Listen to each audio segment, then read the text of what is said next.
Hey, how are you? Hey, I am doing okay. I mentioned the last couple of episodes that I had a cold. I am finally over the cold. I feel like myself again, but I've infected the rest of my family and they're all down and Oh, out. So, this is uh, my least favorite thing about colds is when you start passing them around and what should have been a very brief experience becomes this like season long lingering malaise. It's just so frustrating. oh my gosh. Well, and it made even worse with this particular cold because I was down for 13 days with this cold. And so the fact that everybody else is getting it as I'm getting better just means we have a whole month of this in our house. It's just awful. I'm so sorry. That's the worst. You just at least want it to overlap, right? Yes, right? Yeah, let's all just go down at once. We'll all come back. It'll be fine. Yeah, but how are you? I am doing really good. We went camping this weekend and had a blast and went to a concert and had a blast. And it was just a really low key, chilled out weekend. And that was a really good family experience. So I'm delighted to have had that weekend. Mm, that's good. That's soul restoring. It's amazing how deeply powerful just being in the woods is. Yeah. I'm so grateful, even for the inability to charge our devices except for when we're driving somewhere. It just forces a limitation on the amount people are on their screens. It forces us to not have a plan and just to kind of float through the days. And all of that is really good for me. Well, that sounds great. What a good weekend. Yeah, I was thrilled. But are you ready to dive into a very tough chapter with Miroslav Volf? Oh, man.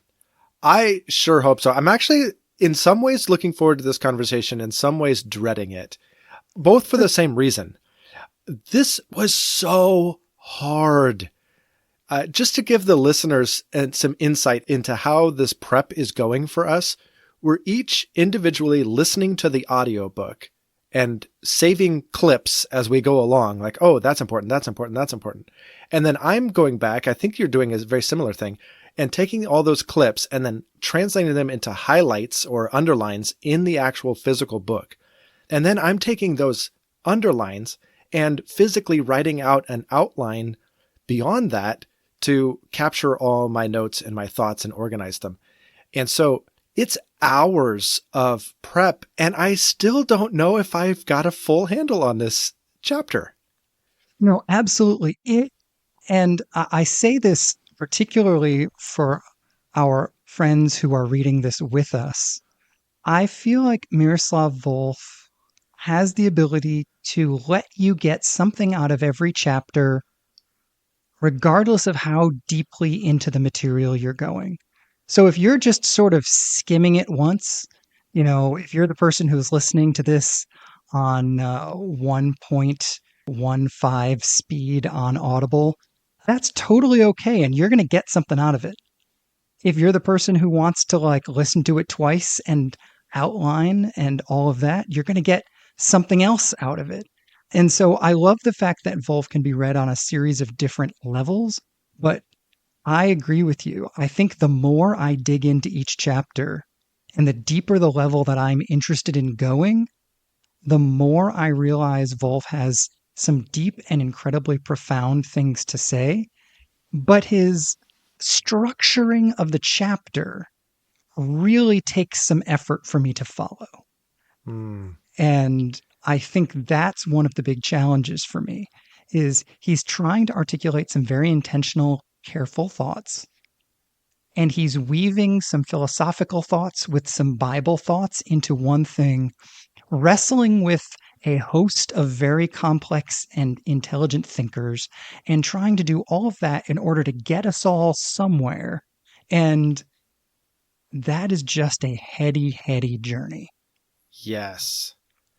So if I zoom way out, and if I just take a look at the whole landscape of this chapter, I would say, so he's titled this chapter Exclusion. And this is his exploration of what it means to exclude, why we exclude, and what the solutions to our tendency to exclude really are. And rather than talk about this on a systems level, which he occasionally does, but primarily he's really concerned with what's going on within me, what's going on within the self that motivates and perpetuates this tendency to exclude the quote other. Mm-hmm. Is that a reasonable summary from your perspective? Yeah, absolutely. I think that's exactly it. It's why is there this tendency? What does that tendency look like? And what are the alternatives? Seem like the things he's wrestling with me. At some point, he uses this word dynamics of exclusion. And I really appreciated that. I think that's what he's wrestling with throughout the chapter is what are the dynamics at play here? Again, one of the great little moments that I absolutely loved was when he said that we are curiously unwilling to take a stand against evil. We are curiously non-resistant. And so he asks the question, why is that? But to back up, I think the first thing he really is trying to say is, as a culture, we claim to be inclusive and we are not. This was one of the things that I loved about the chapter. He did not rail against inclusion. In fact, I think he argues for a radical sense of inclusion. But what he does articulate is the false assumptions inherent within our culture about what inclusion means. And the tendency, and I see this a lot in the places that I spend my time, in my cultural space, I see this all the time. The tendency to push inclusion. We just have to include more. We have to be open to more people. We just have to include. And he says, basically, there's two problems with that. One, we either inadvertently create new boundaries and new senses of what it means to be moral. And in this case, I would say the new boundary is anybody who is open and inclusive is the righteous one, and anybody who ever excludes in any way is the unrighteous one. So we've redefined what it means to be moral around this idea of inclusion. And he says, so there's one tendency is to inadvertently create a new boundary around who is in and who is out, who is the us and who is the them. And the other is the inverse, trying to escape that. And so therefore we knock down more and more and more boundaries all the way to the point of, well, then nobody lands anywhere. There's no boundaries whatsoever. We're all just kind of free floating and everything is permissible. There's no walls among anybody and everything is fine. And he says, like, both dangers are an absolute problem and they're inherent within this idea of inclusion. Yeah, absolutely. And as he gets ready to wrestle with this idea of, okay, what do we mean by exclusion? I don't know if it stuck out to you, but it stuck out to me that he offers us a test for a successful understanding of exclusion. He says that any understanding of exclusion must, number one, allow us to call exclusion evil, and number two, must allow us to see the exclusionary tendencies within ourselves. Yes. And so I'm curious to hold on to that as we wrestle through the rest of what he said to see if what he offers us actually lives up to that test. I completely agree. And so to reiterate that test, and I think it's a great litmus test for whether or not he's successful in this chapter. So that test is, one, we have to be able to name evil and name exclusion and all of the exclusionary practices as evil. So in other words, we have to land somewhere. There have to be some boundaries. And two, those boundaries have to not blind us to our own evil and our own sinfulness. Is that an accurate summary? Yeah, absolutely. And I appreciated this. It's funny. I know I mentioned that this structure of this chapter was confusing to me, but in certain senses, it resonated a lot. When I was in high school, I was an avid debater, and the basic outline of every debate was the same. You state your thesis, you define your terms, you make your argument.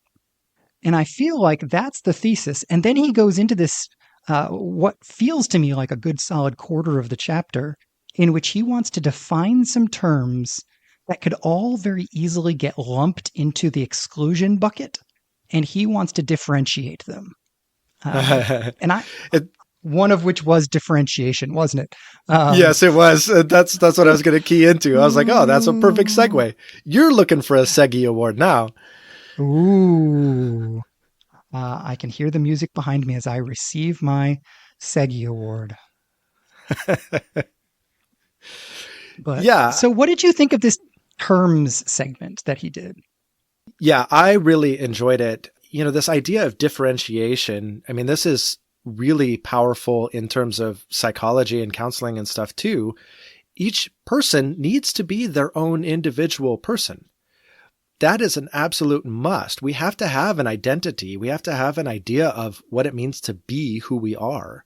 So the self is important, but the self can never be removed from an interdependence with other people. I depend on you as my friend to be part of what it means to be me. Part of who I am is I'm friends with Josh from Missouri. Part of who I am is I am Shelly's husband. I am my kid's dad. All of these things, these relationships. So we need the other. And so there is this idea of differentiation. I am me, but I am me in relation to others. And that's differentiation, not exclusion. Exactly. Yeah. And so I love how he uses that to then jump into sort of what exclusion is. Exclusion then is either A, cutting the bonds that exist between us. So I'm trying to kind of reject you, or I'm trying to exist independently of you, or it's the erasure of the separation, right? You can only exist if I absorb you. Right. I just thought that was a really interesting way of saying, okay, we've got to understand that differentiation is important and different from exclusion, but it gives us a basis for identifying what exclusion actually is. Yes. And then he introduces a term that our society is really uncomfortable with, and it's this idea of judgment. And this is the wherewithal to call evil, evil wherever you find it. And he spends a lot of time uncovering our own self-deception in this regard and our tendency to see evil only in somebody else and not within ourselves, or to start labeling things as good or evil based on our preferences rather than some objective standard. But this idea of judgment still plays a role, and we have to be able to name evil wherever it is. This is getting ahead of ourselves, but I feel like later in the chapter, he basically says that's what victims require. Victims don't require some kind of detached, almost ironic stance of, oh, isn't that interesting that we disagree? No, there's an objective standard, and what that person did to me was evil. Victims need people to stand up and say, no, that is wrong, period. And so there has to be some level of judgment. It's just required. Yeah, exactly. And as he wrestles with these three things, differentiation on the one hand, judgment on the other hand, and exclusion as sort of the warped middle ground between the two almost.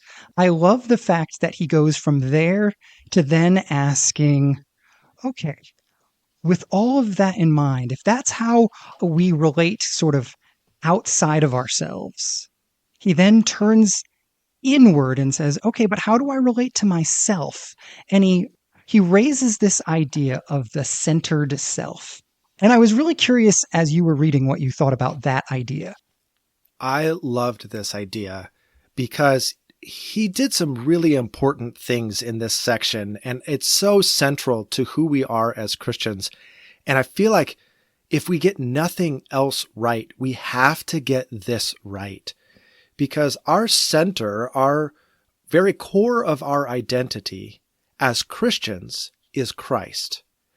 Christ has dethroned our own sense of self as the center and replaced it with himself. And as he talked about in the last chapter, Jesus is a self-giving Messiah. That is the type of God that we serve, is this idea of self-donating or self-giving. And now that we have placed Christ as our center, we live out of his central identity. And he says this on page 65, which I just love. The result of this is our new center opens the self up. It makes it capable and willing to give itself for others and to receive others in itself. Mm-hmm. I highlighted the exact same thing. Yeah, because only the self-giving love of Jesus makes that possible for us. Yeah, the fact that, again, this is the decentered center, right? I just love this idea. My identity is no longer the center of my sense of being. That is a really profound idea. It's not that I don't have a sense of being. He uses the word erased. It's not that my sense of self is erased. It simply isn't the center of all that I am or do. Something else has become the center of all I am and all I do. And I think that's brilliant, because if I am not the center of my own sense of self, if someone disagrees with me, I can view that sort of objectively. If someone takes a different stance than I do or comes against me in opposition to where I stand on something, I can sort of look at that objectively as if it were happening to somebody else. And I think there is something really powerful about that. Not to say Yeah. this is easy, by the way, or that I have mastered this. I'm not trying to claim success here. I'm just observing, I think, the practical outcomes of what he's talking about and what it offers us that almost nothing else could possibly offer. Right. And I love that he qualified this a couple of pages later, because he so boldly says this. Speaking of Jesus, he said, he was no prophet of inclusion, which is awesome, because I think we get to this point and we say, oh, so the self-giving love of Jesus becomes our new center. And out of that, we are able to include others. We're able to self-donate for others. And that's who we become. So our society was right all along. It's just Jesus makes inclusion possible. So inclusion is still the answer. We just have to do it with a little bit of Jesus. And I love how he goes on here. He says he was no prophet of inclusion, but he goes on to make the point that it's not like Jesus just included everyone. Yes, he scandalously allowed anybody to come and have communion with him. But he also, as he says, made the, quote, intolerant demand of repentance and the, quote, condescending offer of forgiveness. This isn't just include. This is, we live by Jesus' rules now, and we have to owe our allegiance to him. That's a demand on us. Absolutely. Well, and I love the way he sets side by side two options that we have as sort of religious people. One being the purity option, where we are trying to be defenders of purity. And then the other option, which he calls solidarity in sin. I just loved this, that his claim is that if we try to be defenders of purity, we will either try to eliminate what is evil in others rather than focusing on ourselves, or we will try to assimilate the evil. We'll try to make those people like us again, missing the evil in ourselves. Or we will abandon the evil. We'll sort of ignore it or ghettoize it, using language to sort of minimize it, and again, building ourselves up. His overall argument is that if you try to defend purity, what you end up defending is your purity. Whereas if you embrace the grace of Jesus, you get to enter into a solidarity in sin that acknowledges victims and perpetrators have all sinned. You and I have both sinned. My group and your group, everybody has sinned. And not only that, but even if I am watching a conflict, even if I'm watching you, two other people sinning as an activist or an onlooker, even I have sinned. So the sin is pervasive. And therefore, I get to stand in this place of solidarity in sin. We all stand together, not because our sins are equal, but because we are all tainted by sin, far more than we recognize. Yeah, I actually wanted to ask you about that last part. I love this idea of solidarity and sin, and that we all come at this from a broken place. We all come at this with blood on our hands. None of us show up to the fight, even observers. None of us show up to the fight without some guilt. But I wanted to ask you about this idea of not all sins being equal.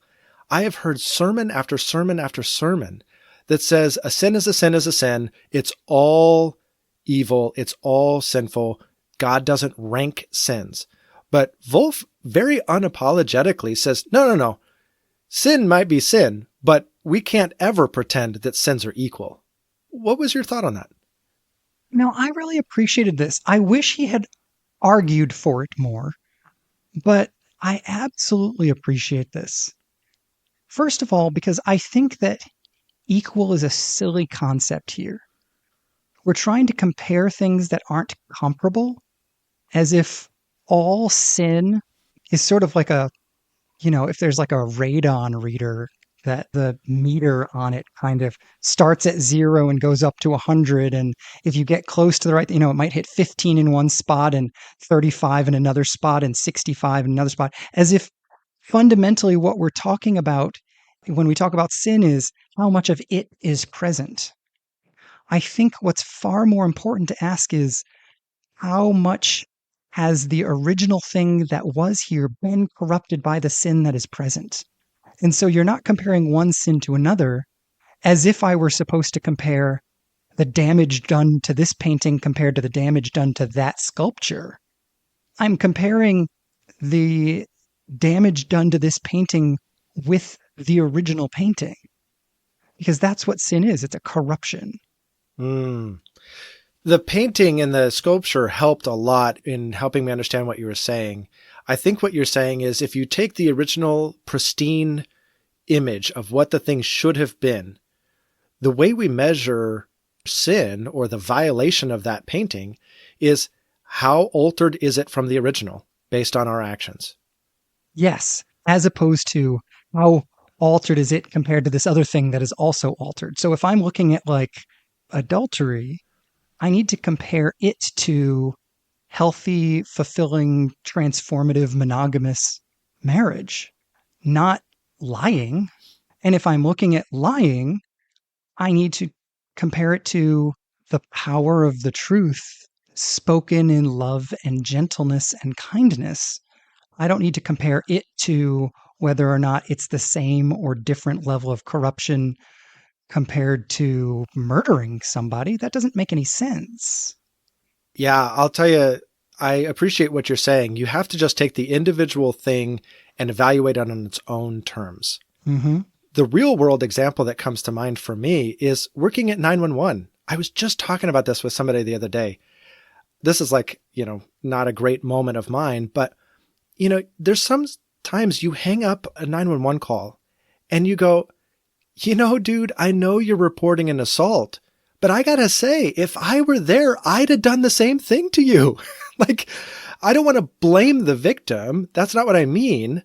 I'm saying, like, yes, we need to come and take an assault report from you, but dude, I hope you can also see you own a piece of this. Like you have some sinfulness and some issues you need to work on too.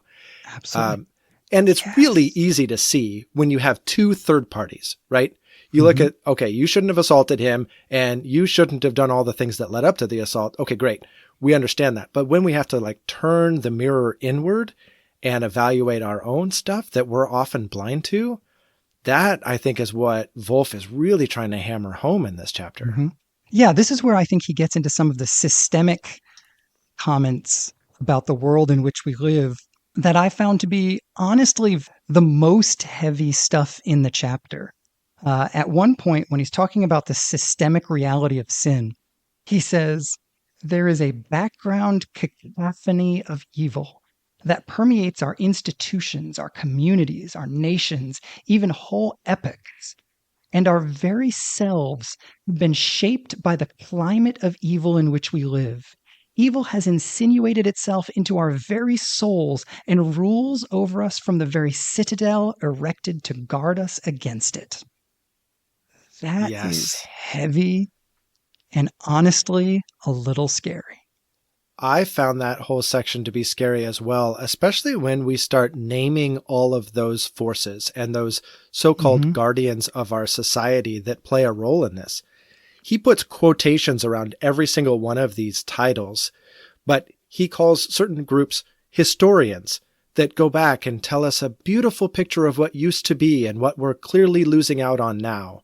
Hmm. And quote economists who come in and say, "Oh, look at all the things that we stand to lose financially because of this situation." And you have political scientists that bring their slant and cultural anthropologists that bring their slant. And then you have politicians that like whip this up into a frenzy so everybody gets scared about everything that's happening. And we have to change that. And I'm the only one you can elect in order to change that. And then I thought this was really indicting. He has these Oh, quote unquote priests, yep. these people who give a moral blessing on all that has been said by all these other people. And they kind of bring God into it. They slap God's approval on all of this rhetoric. And now we have all the pieces working in concert. And now the stage is set for exclusion to happen on a massive scale because all of the guardians of our society agree and have added their voices in their own way to say this is who we should exclude. Yeah. Well, and then at some point, the concept of choice becomes less than realistic because we have bought in and bought in and bought in until we have sacrificed our ability to think differently. And I'm not saying Yes. we're not culpable.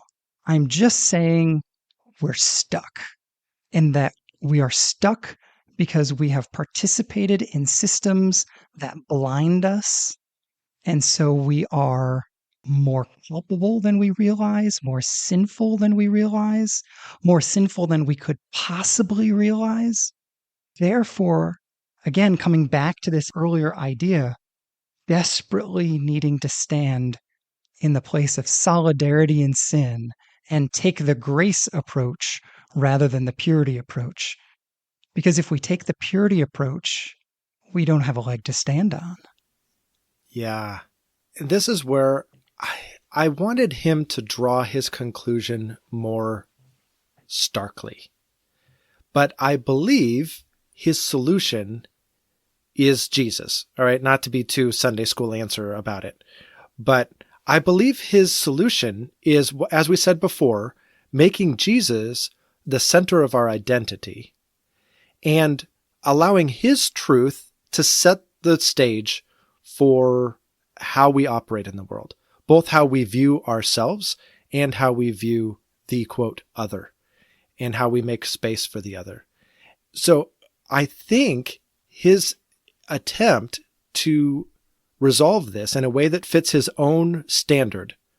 Again, his standard was we have to be able to name exclusion as evil because living a non-excluded existence is possible. And whatever standard we adopt cannot blind us to our own sinfulness. And I think that is the model of Christ. Christ said, hey, You have to come to me by saying, I am a sinner in need of grace. You have to submit yourself to me, allow me to become the center. And when I become the center, you will be aware of both your own sinfulness and the sin that exists elsewhere in the world simultaneously. Yeah, I don't know that he goes quite that far, in part because we're only in chapter 3. I don't know that he offers that clear a conclusion.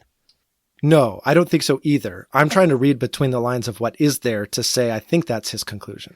Well, and I don't think he gives that a conclusion yet. I think that's the whole next chapter, right? This is the exclusion chapter. The next chapter is the embrace chapter. Really, it feels to me like on some level, the final conclusion he makes is about what causes exclusion, not how to not cause exclusion. So if I were to summarize the conclusion that I think he makes at the end of the chapter, I think it's this idea of assertiveness versus violence, where he says something to the effect of the formation and negotiation of our identity requires assertiveness.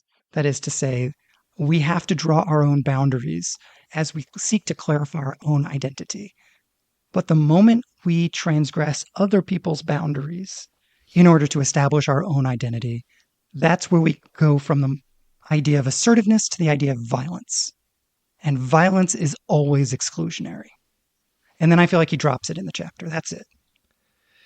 Yeah, and that was my main personal takeaway from all of this, is my own tendency to define myself in such a way that I have to exclude certain others, or I have a conception of what is moral or pure or right or godly. And when other people don't fit that model, or people, I really appreciated this insight that the other, whoever that is for you, they act and behave in ways that you don't want them to. They challenge you. They're either mean, or they're inconsiderate, or they are attacking you, or whatever it is, it doesn't matter. Like, they bother you, and you have to define yourself in such a way that you can make room for the other. And that only comes with Jesus, the self-giving one, at the center. And that to me is my main try to work this into your daily life, please, kind of takeaway. Yeah. And I think that's absolutely my takeaway is very, very similar. It's when I have these moments where I recognize the tendency towards exclusion of any particular group of people or any individual, my first response has to be to look internally and ask, not what does this tell me about them, but what does this tell me about me? Because exclusion tells me about my sense of identity and the ways in which I want to maintain my sense of identity. And I think that's fascinating and really powerful stuff. And I'm really excited, for those of you who are listening to the book with us. This is a 2.5-hour chapter on exclusion. This coming week's chapter on embrace is 3.5 hours. So he has a lot to say on the opposite side of the scales to explore his second half of this image that he's working off of exclusion and embrace. And I'm so interested to hear about both of these ideas, what other people are getting as they read. The whole heart of this is that my identity is formed in relationship to other people as they're forming their identity. What are you seeing in this? I am confident, both in my conversation with Josh from Oregon and the conversation we both look forward to being in with all of you, that we are going to see more in this book as we communicate and talk about it together. So we are really looking forward to you sharing your thoughts about what you think is really important in this chapter. Yeah, by all means. And then if you found this episode or any of our other episodes to be something that would bless somebody else, please feel free to send this along. I would imagine, though, that I think this conversation is very much embedded in the entirety of this book. And so maybe you want to pass along this series. But at any rate, we invite you to share this with a friend and keep the conversation going. Yeah. We are better together. Exactly. And, maybe listen to this series and read the book with a friend of yours. Meet every week for coffee with somebody and you share your thoughts with them as you're reading it and listening. And you're absolutely right, Josh. We are better together. Well, man, I don't know if you have room in your brain for any other thoughts, but if there's anything else rolling around in there, I would love to know. Josh from Missouri, what else have you been thinking about this week? I have had on my mind the story, I think it's in 2 Samuel 24, where the king is corrected for taking a census. God is simply bothered by the fact that the king counts his people. What's interesting to me about this is that my entire adult life, I have been responsible for counting things. In church, as a number 2 person, I have counted how many people show up church, how many people show up to Bible studies, how many people show up in ministry, how many people are serving, all sorts of things. On our podcast, we count very regularly how many people listen to the most recent episode that's launched. We culturally subscribe to this idea that you measure what matters. And as I look at this story, and I look at the ways it's read by my American peers, there is a clear effort to justify counting things in general in order to make sure that this is not a forbidding of counting. And as I note how much I like to count stuff and how quick I am to work hard, not to explain what the story says, but what it clearly must not say, I started to wonder, am I working just a little too hard? And I'm asking myself, does it say what I don't want it to say? And should I count less? And I don't have an answer to that. And I'm not trying to prescribe an answer for everybody else. I'm just wrestling with the fact that maybe this is a text that is easy to write off because obviously it couldn't possibly mean that because everybody does that. I love your general question, though. I think it's so important in reading the Bible. If we asked ourselves that question every time we read a text, does this mean what I don't want it to mean? Wow. We would wrestle with the text in a brand new way if we always asked, does this mean what I don't want it to mean? Yeah. And like I said, I don't have an answer, but I think you're right. I think that's the question I want to be asking. And that's all I've got. That's profound. What about you? What have you been thinking about? Well, now I'm thinking about how often I check our podcast stats, but right? Beyond I'll tell you right now, I'm going to ask you about them as soon as we stop recording. So I'm clearly not convinced of anything yet, but I am wrestling with it. But anyway, what are you thinking? Yeah. Well, to answer your question early, we've gone viral. We have 8,000 listeners about every hour. Wow. We're going to be on the Today Show probably next week. Awesome. That's exciting. Well, thank you all of you for sharing. That's a lot of sharing that you're doing. Okay. What am I really thinking about?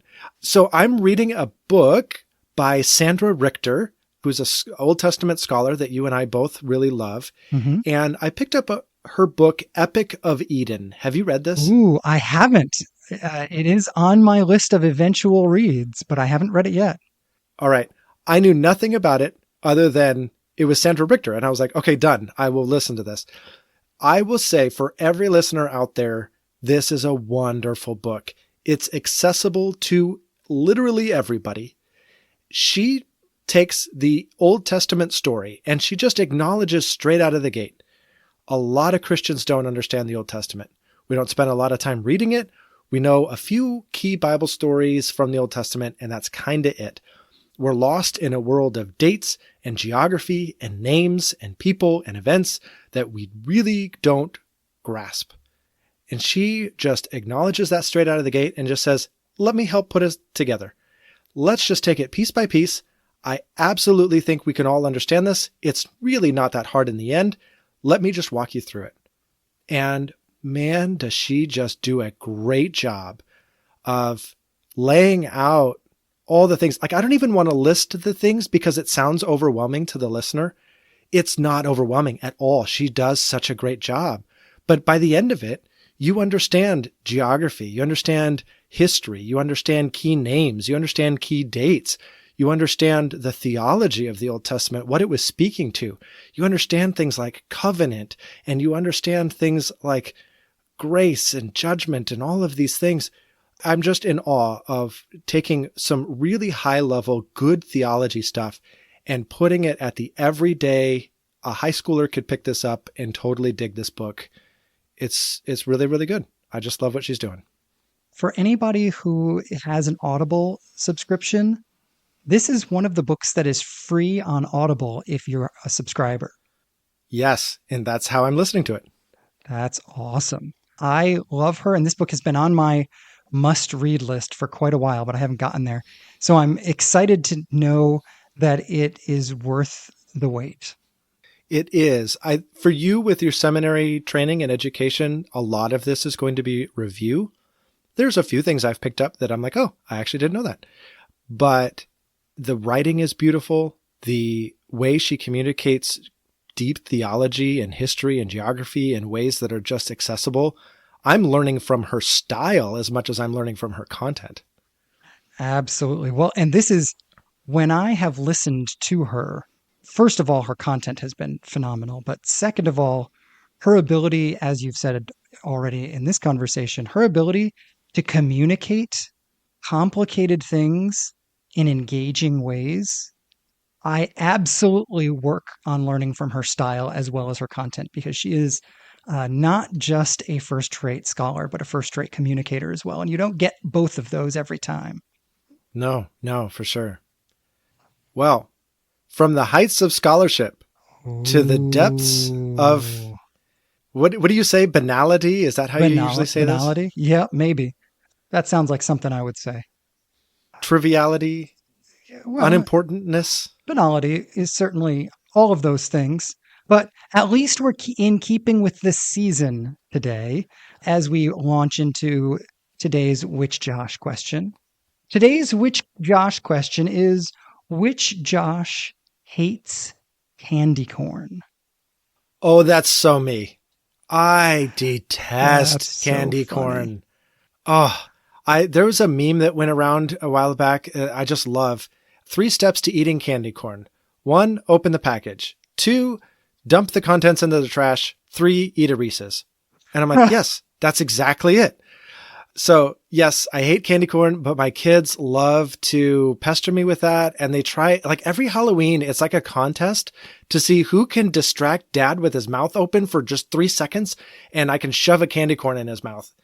That's the little game they play. And it's pretty torturous. That's hilarious. Hey, every family needs a game. And that's a perfect so if you've got a good one, tell me.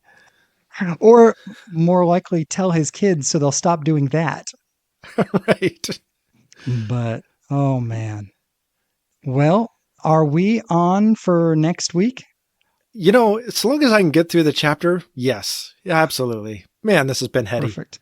All right. Well, I am so glad I get to debrief it with you, because I think we are both getting a lot more out of it that way. I 100% agree. So until next week, have a good one. All right. Talk to you later.